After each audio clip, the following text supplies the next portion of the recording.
Bonjour, c'est Alex de From K2M et aujourd'hui je vous fais une vidéo sur désapprendre pour mieux apprendre. J'ai tenu à faire cette vidéo car apprendre est quelque chose de central dans ma vie, c'est quelque chose qu'on fait au quotidien depuis qu'on est tout petit et en plus ma capacité d'apprentissage a été déterminante dans le début de ma carrière. Ma capacité d'apprentissage a été essentielle que ce soit pour apprendre de nouvelles compétences pour des emplois ou pour lancer de nouveaux projets. Depuis que je suis petit, je suis un enfant très curieux, ce qui m'a poussé à apprendre plein de choses. Alors au début, quand j'étais à l'école, pendant longtemps, j'ai très peu travaillé parce que j'avais des facilités. Du coup, je me contentais de relire mon cours avant d'aller en contrôle ou en examen. Je faisais souvent mes devoirs à la dernière minute et si je n'avais pas le temps de faire mes devoirs, alors je copiais sur mes voisins. Et malgré ce travail un peu fait à la va-vite, j'avais de bons résultats, ce qui m'a permis de ne pas travailler pendant assez longtemps. Arrivé en première terminale, ça a été différent car j'avais plus assez de facilité pour ne pas travailler et continuer d'avoir des bons résultats. Cela me mettait qu'à la moyenne. Donc j'ai dû commencer à un peu travailler pour pouvoir remonter mes notes et être sûr de passer mon bac dans les meilleures conditions.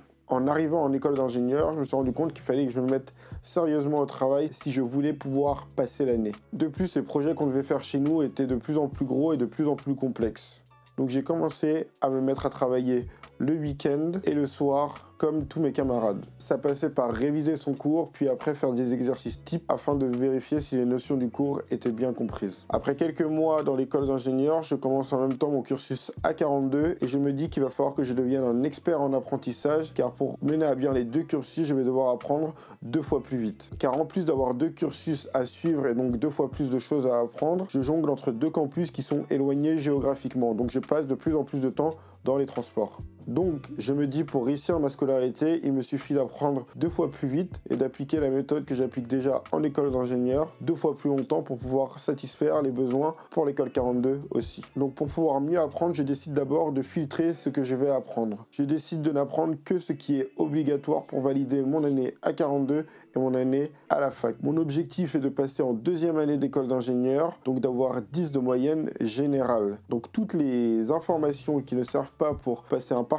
ni un examen ne sont pas apprises. Et en plus, à 42, je décide de ne faire que les éléments essentiels pour réduire considérablement ma charge de travail. Et du coup, je n'ai qu'un temps limité pour réviser. Je me dis que chaque révision doit être dans un ordre précis, c'est-à-dire que les matières les plus importantes, donc en école d'ingénieur, qui ont le plus gros coefficient, doivent être mieux apprises car elles sont plus rentables d'un point de vue point pour mon objectif. Donc je commence à prioriser l'ordre de mes révisions avec en premier les matières à faible investissement et haut coef, puis les matières à gros investissement. Donc je commence à faire des matières au plus gros coef vers les matières avec le moins de coef, ce qui me permet d'utiliser mon temps de la meilleure manière possible. Je commence à trouver mon rythme d'apprentissage. Certaines tâches me demandent plus d'efforts que d'autres et donc je commence aussi à planifier mes révisions. Savoir que je vais devoir dédier des grosses plages horaires pour des tâches longues et complexes et pouvoir utiliser de petits moments pour faire les autres tâches plus simples. Je choisis de travailler en fonction de mon humeur, donc les moments où je suis très motivé, je vais faire surtout les tâches complexes et les moments où j'ai peu de motivation, je vais faire les petites tâches où je peux faire quelque chose en même temps. Donc par exemple, écouter de la musique ou un podcast. En cours d'année, je découvre les MOOC qui sont des cours en ligne faits par des universités la plupart du temps et grâce à ça, je peux passer mon apprentissage en digital. Je découvre les 2 plateformes qui sont Coursera et EDX qui me permettent de trouver quasiment tous les cours que je suis à la fac sur Internet, qui me permet d'économiser du temps de transport. Comme je regarde tous les cours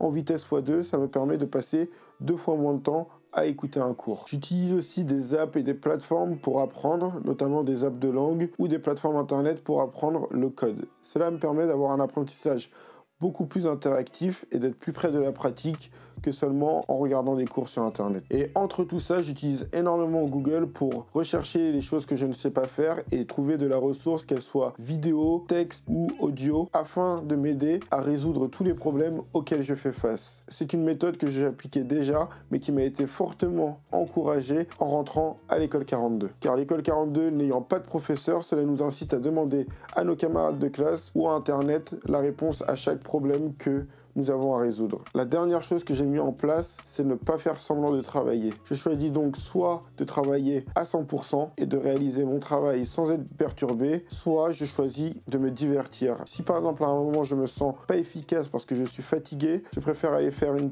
pause de 15-20 minutes pour me reposer et me remettre à travailler ensuite. Si par exemple aussi je n'ai pas beaucoup de motivation, ce que je vais faire, c'est que je vais faire des plages où je travaille, des plages où je me repose et alterner entre les deux activités. Après quelques mois avoir mis en place tout ce dispositif d'apprentissage, je commence à trouver mon rythme de croisière, apprendre au rythme qu'il faut et en même temps pouvoir passer tous mes examens et mes partiels. Sauf que mes besoins d'apprendre évoluent aussi assez vite, ce qui fait que ma méthode n'est plus assez efficace et la fatigue commence à se faire voir. Je me rends compte que ma manière de travailler est optimisée, mais ce n'est pas suffisant car elle reste tout de même très chronophage. Cette méthode a du mal à s'adapter au moment où je dois faire des rushs de connaissances, notamment pour préparer un entretien où je dois parfois monter en compétence sur des notions assez complexes en moins de 24 heures. Il est très difficile pour moi de trouver suffisamment de ressources condensées pour monter en compétence et pouvoir être prêt pour mon entretien. Bien que j'essaye de réduire au minimum vital ce que j'apprends, plus le fait de regarder mes cours en vitesse x2, ça prend toujours beaucoup de temps et je fais beaucoup d'apprentissage superflu. Comme par exemple quand je regarde un MOOC, parfois je peux regarder des heures de MOOC et finalement réexploiter seulement une petite partie du MOOC que j'avais regardé. Donc je me retrouve à passer beaucoup de temps pour pas grand chose. Ou aussi quand je recherche des tutos sur internet, il peut s'avérer que certains tutos ne sont pas de bonne qualité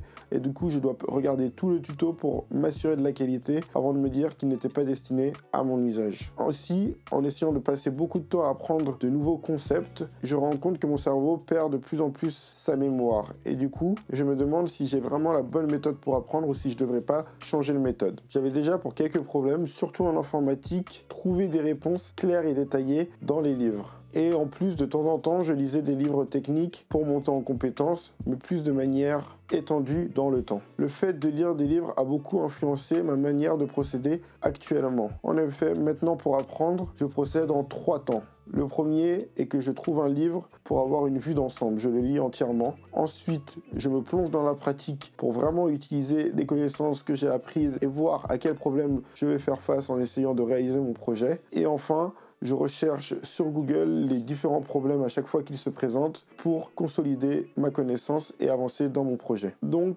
comment je choisis mon livre pour commencer ma vue d'ensemble? Alors pour ça, souvent ce que je fais, c'est que je fais une recherche Amazon sur la problématique que j'ai et je regarde les commentaires et les sommaires des plus gros livres pour essayer de faire mon choix. Une fois que j'ai trouvé le livre qui m'intéresse, je vais le lire d'une traite pour avoir une vue d'ensemble et je vais les lire le plus rapidement possible. Donc j'utilise principalement Amazon pour tous les livres en général et pour tout ce qui est livres techniques autour de l'informatique, je me tourne souvent vers les éditions Oreilly et Manning. Une fois que j'ai une vue d'ensemble, je me mets à pratiquer. Même si je pense que je ne suis pas prêt techniquement pour réaliser le projet de A à Z, je me mets le plus rapidement à pratiquer pour pouvoir voir les vraies lacunes. Je prends un projet en conditions réelles et j'essaye de le mener à bien de A à Z. Au fur et à mesure que je rencontre des difficultés sur mon projet, je vais chercher les réponses ponctuellement, soit dans les livres que j'avais lus pour la vue d'ensemble, soit sur Internet grâce à Google, ou je vais compléter avec des bouts de MOOC, de blogs, etc. Ou parfois je fais appel à des potes pour qu'ils puissent me conseiller ou craquer la problématique à laquelle je fais face assez rapidement. Et grâce à la vue d'ensemble que j'avais, je vais pouvoir discuter avec eux et clairement exprimer ma difficulté. J'avais du mal à me mettre au travail, sauf dans quelques conditions que maintenant j'essaye de recréer au maximum. La première, c'était une fois que je travaille pour longtemps. Du coup, j'ai enlevé tout ce qui est horloge et temps de mon espace de travail. Donc quand je travaille, je n'ai pas l'heure ni sur mon ordinateur, ni sur mon téléphone, ni autour de moi pour pouvoir, une fois que je suis au travail, ne pas voir le temps passer et travailler le plus longtemps possible. Si jamais j'ai un rendez-vous, je vais mettre un réveil pour pouvoir être prêt et arrêter de travailler au bon moment. Le deuxième truc est que je coupe toutes les notifications, que ce soit sur l'ordi, le téléphone ou autre, je coupe tout ce qui pourrait me déranger une fois que je me suis réellement mis au travail et que je suis en train de produire. Et du coup, grâce à ces 2 astuces, je peux rester des heures à travailler sans m'en rendre compte et du coup, sans en souffrir. Alors en termes de rythme sur mon apprentissage, maintenant je suis très intense au début avec la lecture du livre. Il peut m'arriver de me poser jusqu'à 7-8 heures par jour pour lire mon livre le plus rapidement possible. En moyenne, je mets 2-3 jours pour lire un livre et commencer à passer à la pratique. Une fois que je passe à la pratique, je vais devoir faire beaucoup d'allers-retours entre de la connaissance théorique et de l'application pratique, mais avec le temps, ça va être de moins en moins intense jusqu'à la maîtrise complète de mon sujet et ne plus avoir à chercher sur internet. Actuellement, j'utilise cette façon d'apprendre assez fréquemment et pour la plupart des sujets auxquels je fais face. Je me permets d'adapter un peu le rythme en fonction du temps que j'ai disponible. Est-ce que je peux faire des journées entières dédiées à la nouvelle tâche ou est-ce que c'est juste un travail que je fais le soir ou le week-end? Le plus possible, j'essaye de faire ça de manière intense, c'est-à-dire que même si je travaille, je vais commencer à lire mon livre un vendredi soir pour pouvoir avoir tout le week-end et pouvoir le lire d'une seule traite. Et parfois, j'adapte aux besoins. Donc, dans le cadre d'un entretien technique, j'ai juste besoin de maîtriser les notions de manière superficielle. Je vais juste lire un livre qui va me faire une vue d'ensemble et pouvoir aller en entretien sans passer par la phase pratique. Ou parfois j'utilise juste une notion pour combler ma curiosité et en discuter avec les gens. Et dans ce cas-là, je reste que dans la phase théorique en lisant un truc d'une traite sur une vue d'ensemble de la thématique. Pour le moment, je n'ai pas vu les limites de cette méthode et j'en suis très satisfait. Elle me permet de gagner beaucoup de temps dans ma phase d'apprentissage et elle me permet dans la pratique de pouvoir craquer d'éventuels problèmes